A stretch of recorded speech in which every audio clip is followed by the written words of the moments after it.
The governess walks to church accompanied by Miles. Mrs. Groves and Flora are ahead of them, on their way to church as well. On the way, Miles brings up school, asking when he will be going back. He quickly adds that he has grown tired of always being around women and points out that he has been very well behaved, except for that one night. The governess interviews Miles carefully, trying to coax out of him the reason for his expulsion from school. She is unsuccessful.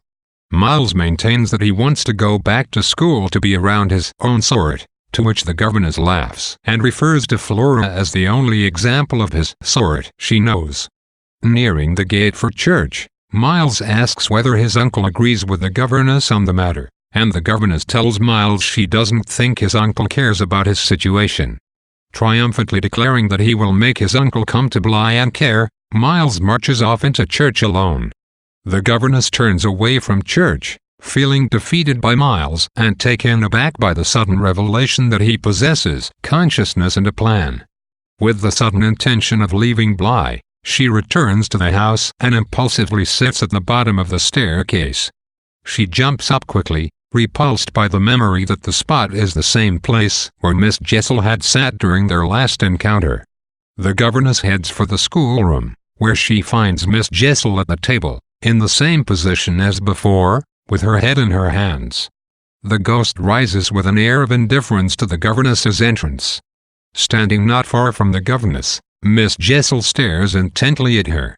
The governess is disturbed by the feeling that she is the one who is intruding and cries out to the ghost, calling her a terrible, miserable woman. Miss Jessel looks at the governess as though she understands, then vanishes. The room is now empty and bright with sunshine, and the governess has a strong feeling that she must stay on at Bly. Mrs. Groves and the two children return home from church and act as though the governess's absence is nothing unusual. The governess, hurt and upset, manages to get Mrs. Groves alone so that she can inquire as to whether the children bribed her to silence. Mrs. Groves confirms the governess's suspicion, saying the children had asked her not to say anything. She says the children told her that the governess would be happier if they made no mention of it and that they must do all they can to please her. The governess tells Mrs. Groves that everything is all out between Miles and her, and she goes on to say that she has had a talk with Miss Jessel. When Mrs. Groves inquires further, the governess claims that Miss Jessel spoke of the torments of the dead and that the ghost warns Flora. To Mrs. Groves's relief, the governess says she will send for the children's uncle. The two discuss the problem of Miles's expulsion, with the governess deciding that the reason was wickedness.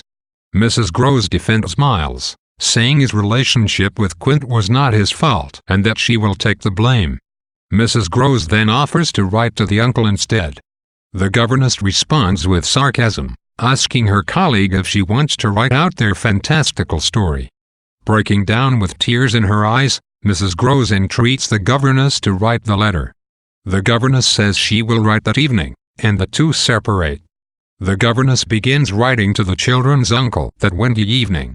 Restless, she gets up to listen at Miles's door.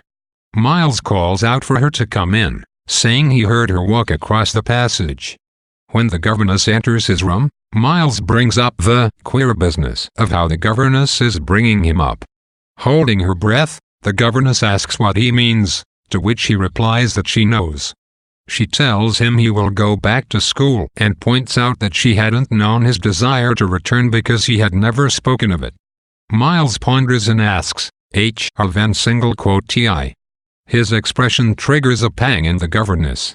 She confirms that no, he has never mentioned any detail about school, and she had always assumed that he was happy at Bly.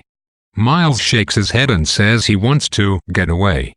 When the governess asks him to clarify, he replies, "Why, you know what a boy wants."